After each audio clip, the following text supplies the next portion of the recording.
Aku pernah berpikir bahwa persahabatan itu abadi, tak tergoyahkan oleh apapun sampai hari itu tiba dan segalanya berubah selamanya.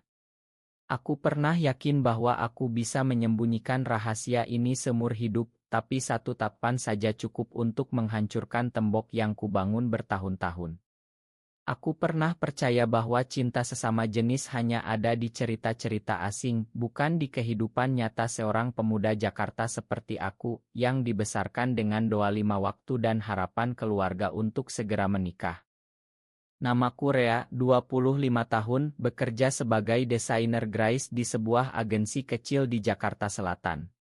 Hidupku biasa saja, rutinitas kantor, nongkrong dengan teman-teman, dan sesekali pulang ke rumah orang tua di Bogor untuk makan malam keluarga.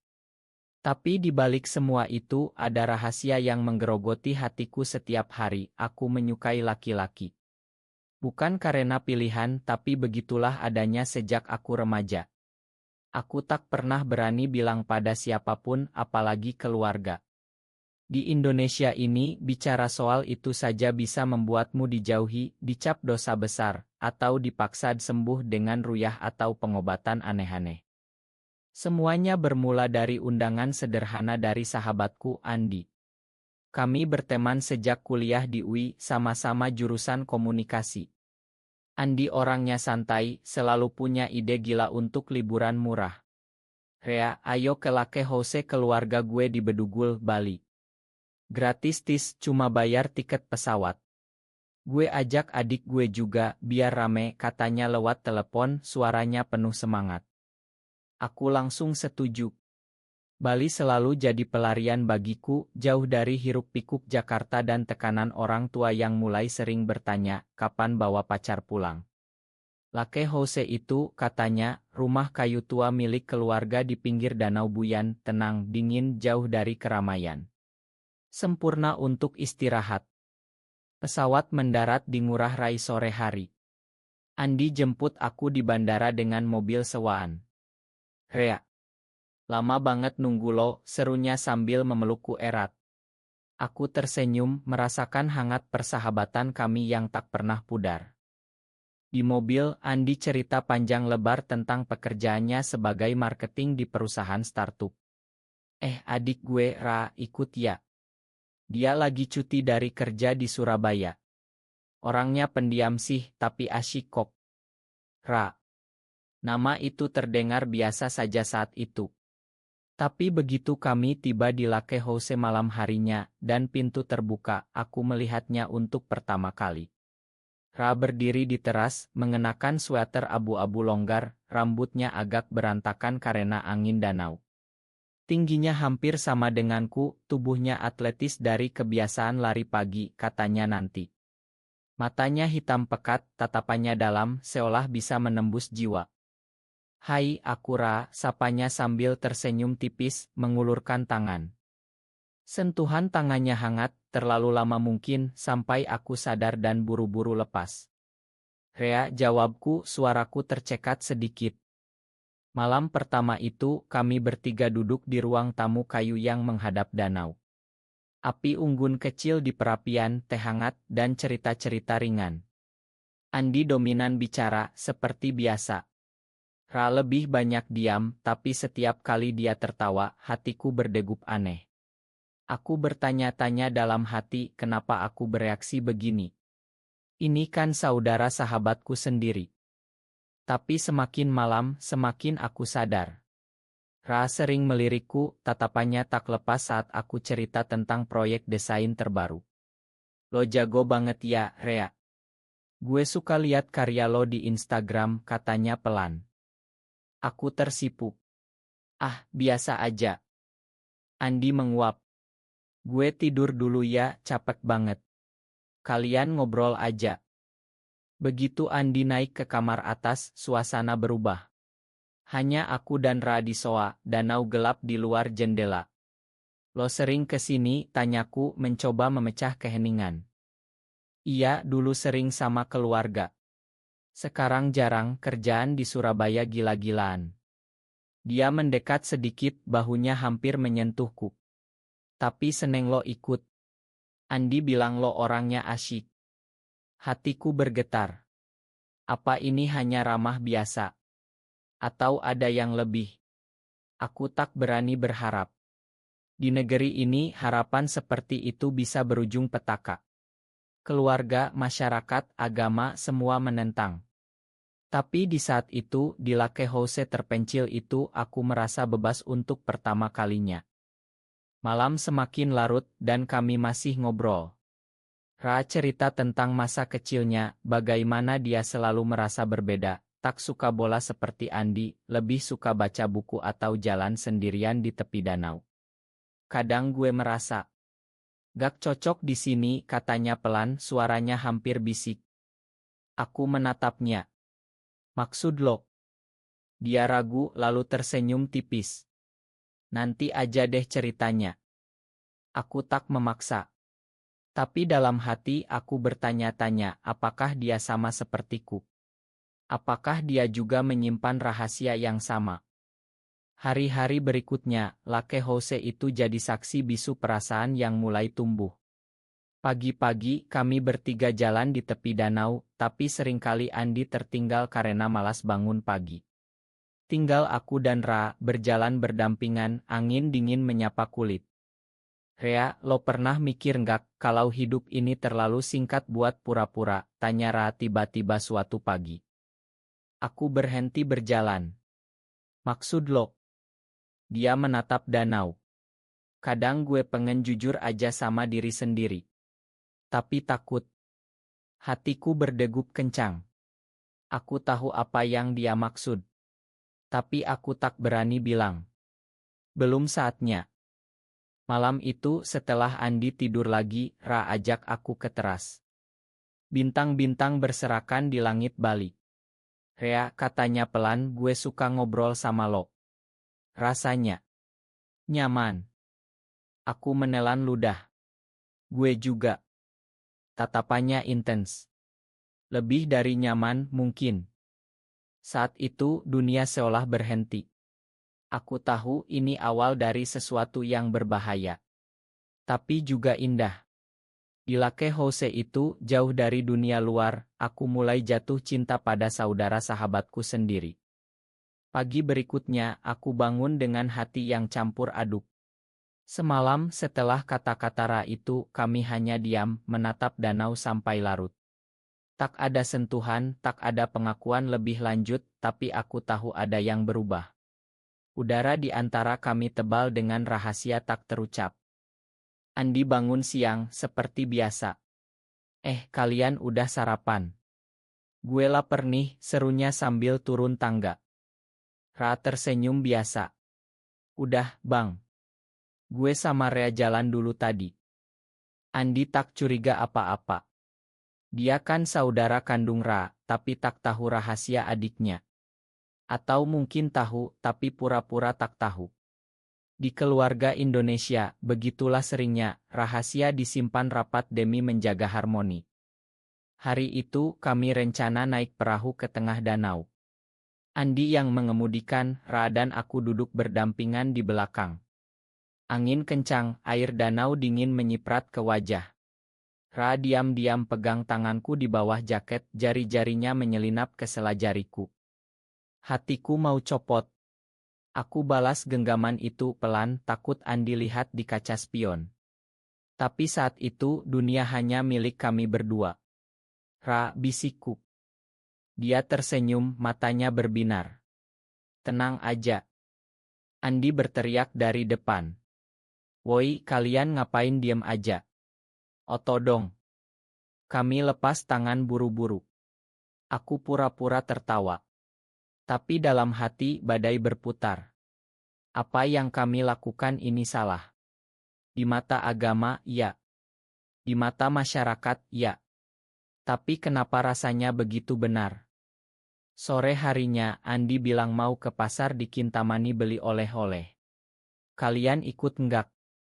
Atau jaga rumah aja? Ra jawab cepat. Gue sama Rea di sini aja, Bang.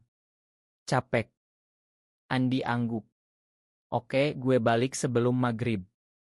Begitu mobil Andi hilang di tikungan, Ra menatapku. Rea, kita ngobrol yuk. Kami duduk di dok kayu tepi danau. Matahari mulai condong, cahaya oranye memantul di air. Gue harus bilang sesuatu, kata Ra, suaranya gemetar. Aku tahu apa yang akan datang. Hatiku sudah siap, tapi juga takut. Bilang aja. Gue gay, Rea. Dari dulu. Gue suka cowok. Dan sejak lo datang gue ngerasa lo sama. Air mata hampir jatuh dari mataku. Akhirnya ada orang yang paham. Gue juga, Ra. Gue juga sama. Dia mendekat, peluk aku erat. Tubuhnya hangat di tengah udara dingin bedugul. Gue takut banget bilang ini. Keluarga gue. Andi Bang, orang tua, semua harap gue nikah, punya anak.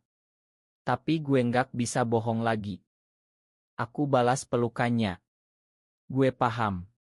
Orang tua gue juga sama. Tiap pulang ditanya pacar cewek. Kami diam lama saling peluk. Tak ada ciuman, tapi itu sudah cukup.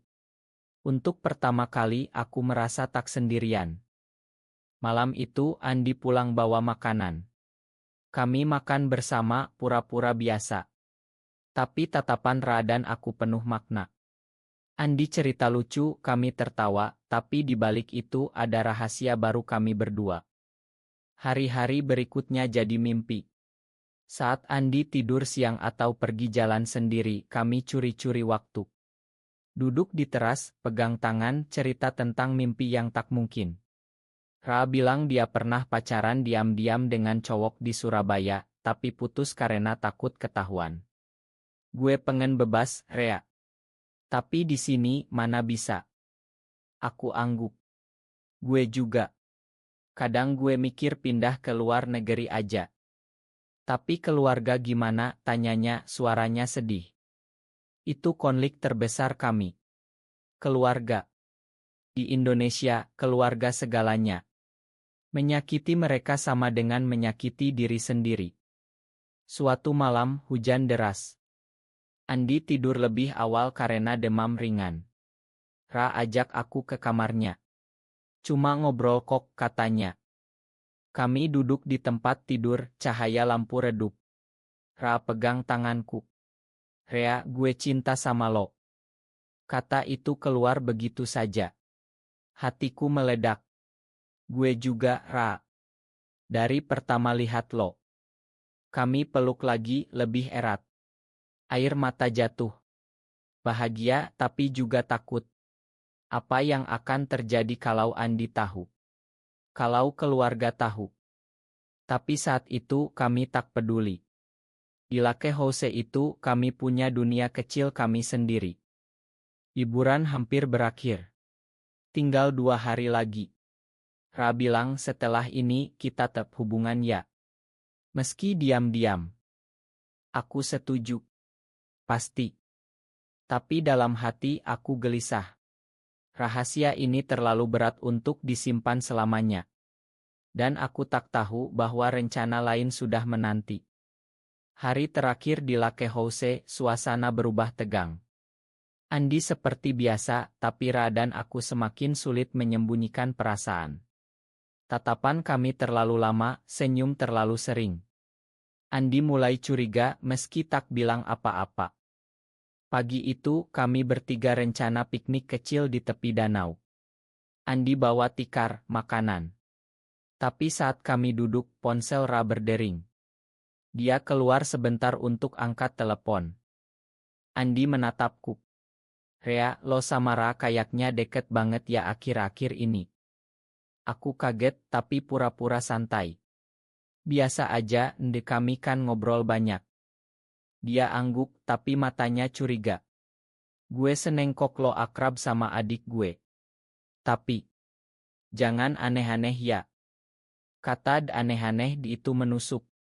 Aku tahu maksudnya. Di mata Andi persahabatan cowok ada batasnya. Ra kembali, wajahnya pucat. Siapa? Tanya Andi. Ibu. Nanya kapan pulang. Kami makan dalam diam, hatiku gelisah. Apa Andi sudah tahu? Sore harinya, Andi bilang mau istirahat di kamar. Kalian jalan aja kalau mau. Ra dan aku kedok lagi. Rea, gue takut, katanya. Takut apa? Keluarga. Andi bang. Kalau mereka tahu, gue bisa diusir. Aku peluk dia. Kita hadapi bareng.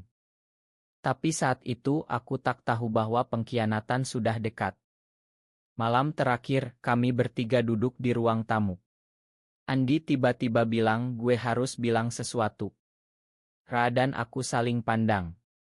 Apa, bang? Andi tarik napas dalam. Gue lihat kalian. Gue tahu ada yang aneh. Ra, lo suka Rea. Lebih dari teman. Ra pucat. Bang. Andi marah. Gue enggak nyangka, lo adik gue. Ini dosa. Di agama kita ini haram. Aku diam, tak berani bicara. Ra menangis. Bang, gue enggak bisa ubah ini. Ini gue dari lahir. Andi berdiri. Lo gila. Keluarga kita gimana? Ibu bapak gimana? Gue ajak Rea ke sini buat liburan, bukan buat ini. Aku akhirnya bicara. Andi, ini salah gue juga. Andi menatapku tajam. Lo yang ngajarin adik gue ya. Lo yang bikin dia begini. Pengkhianatan itu datang dari sahabatku sendiri. Dia menyalahkanku seolah aku yang merusak Ra. Ra membela. Bukan. Gue udah begini dari dulu, bang. Rea cuma bikin gue berani jujur. Andi geleng kepala. Besok kita pulang. Dan ini berakhir di sini. Kalian gak boleh ketemu lagi. Malam itu Ra nangis di kamarnya. Aku masuk diam-diam, Ra, kita bisa lari. Tapi keluarga. Konflik dalam hati Ra parah. Dia cinta keluarga, tapi juga cinta aku. Keesokan paginya di bandara, Andi tak bicara sama kami. Ra dan aku duduk terpisah. Pesawat Jakarta, aku duduk sendirian.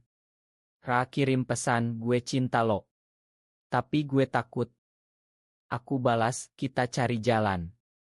Tapi saat tiba di Jakarta, Ra tak balas lagi. Ponselnya mati. Beberapa hari kemudian Andi telepon. Rea, jangan hubungi Ra lagi. Dia lagi di rumah orang tua, dipantau. Ibu bapak tahu semuanya. Hatiku hancur. Pengkhianatan Andi, dia cerita ke orang tua Ra. Ra hilang kontak berminggu-minggu. Aku cemas, tak bisa tidur. Akhirnya, pesan dari nomor baru, Rea, ini Ra. Gue dipaksa ke psikiater. Mereka bilang gue sakit. Gue enggak kuat. Aku nangis baca itu. Di Indonesia, begitulah nasib kami, dipaksa sembuh demi keluarga. Waktu berlalu lambat setelah liburan itu. Jakarta terasa lebih sesak, lebih dingin meski panas. Aku kerja seperti robot, tapi pikiran selalu kera. Pesan terakhirnya membuatku tak tenang. Aku coba hubungi Andi, tapi dia blokir nomorku. Akhirnya, aku nekat telepon rumah keluarga mereka di Surabaya. Ibu Ra yang angkat. Siapa? Tante, ini Rea, teman Andi. Suasana dingin. Rea, ya. Andi bilang jangan hubungi kami lagi. Tante, Ra gimana? Dia diam lama. Ra lagi istirahat. Jangan ganggu. Telepon ditutup. Hatiku semakin hancur. Dalam hati aku marah pada Andi. Dia sahabatku, tapi dia khianati kami demi melindungi keluarga. Di budaya kita, keluarga di atas segalanya, bahkan di atas kebahagiaan anak sendiri. Aku mulai cari info tentang komunitas LGBTQ di Jakarta. Diam-diam, aku gabung grup online, baca cerita orang lain. Banyak yang sama, dipaksa nikah, diusir, atau bunuh diri. Aku tak mau Ra begitu. Aku putuskan cari dia. Lewat teman mutual, aku tahu Ra dipindah ke rumah tante di Bandung, dijauhkan dari Surabaya dan Jakarta. Aku ambil cuti, naik kereta ke Bandung. Sampai di alamat yang kudapat, rumah sederhana di pinggir kota. Aku ketuk pintu. Tante Ra buka, wajahnya kaget. "Rea, apa-apaan ini?" "Tante, gue harus ketemu Ra." Dia mau tutup pintu, tapi Ra muncul dari dalam. Wajahnya kurus, matanya sembab. "Rea." Kami peluk di depan pintu, tak peduli tante marah. Tante tarik Ra masuk. "Masuk kamu. Ini malu." Tapi Ra tolak. "Tante, biarin gue ngobrol sama Rea." Kami jalan ke taman dekat rumah. Ra cerita semuanya. Setelah Andi cerita ke orang tua, dia dikurung, dibawa ke usta, dipaksa baca Al-Quran berjam-jam, dibilang kerasukan jin. Gue hampir gila, Rea. Mereka bilang kalau gue nggak berubah, gue nggak anak mereka lagi. Air mataku jatuh. "Ma, Ra. Ini gara-gara gue." "Bukan. Ini gara-gara gue nggak kuat lawan." Kami duduk di bangku taman. "Gue cinta lo, Rea. Tapi gue takut kehilangan keluarga." Konflik itu semakin dalam. Ra terbelah dua, cinta pada aku dan cinta pada keluarga. Aku pegang tangannya. "Kita bisa mulai baru. Gue siap terima lo apa adanya." Dia nangis. "Tapi gimana? Di sini kita nggak bisa bebas." Malam itu aku menginap di hotel murah di Bandung. Ra curi-curi ketemu aku. Kami ngobrol sampai pagi. "Gue pengen lari sama lo," katanya. "Tapi kemana?" "Ke luar negeri, mimpi kami." "Tapi uang." "Kerja." "Isa." Realita pahit. Beberapa bulan kemudian, Ra balik ke Surabaya. Orang tuanya paksa dia kerja lagi, tapi dijodohkan dengan anak teman keluarga. Pesan Ra, "Rea, mereka paksa gue nikah. Gue nggak mau, tapi kalau tolak, gue diusir." Hatiku remuk. Pengkhianatan terbesar, keluarga yang seharusnya melindungi, malah memaksa.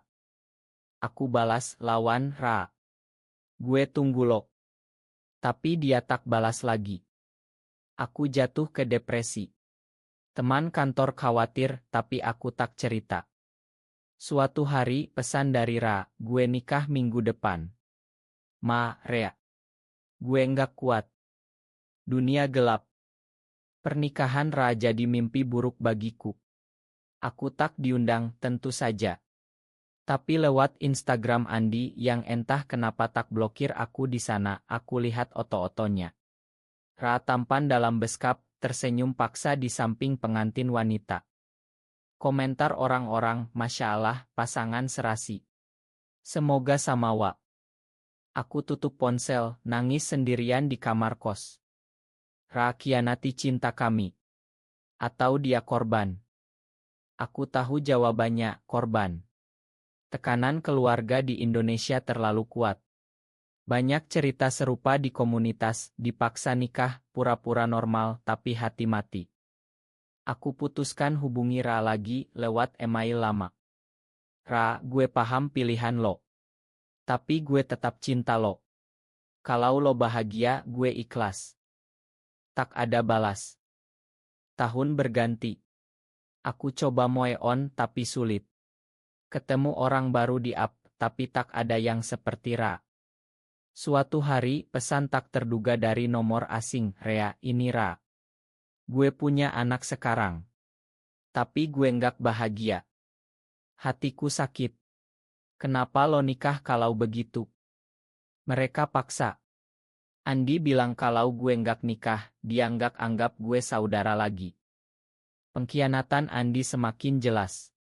Dia pilih kehormatan keluarga daripada kebahagiaan adiknya.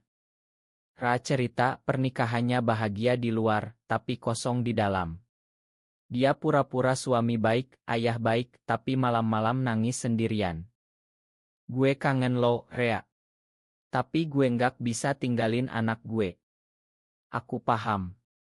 Anak tak salah. Kami mulai hubungi lagi, diam-diam curhat lewat chat, sesekali telepon malam. Gue menyesal, Rea. Seharusnya gue lawan dulu.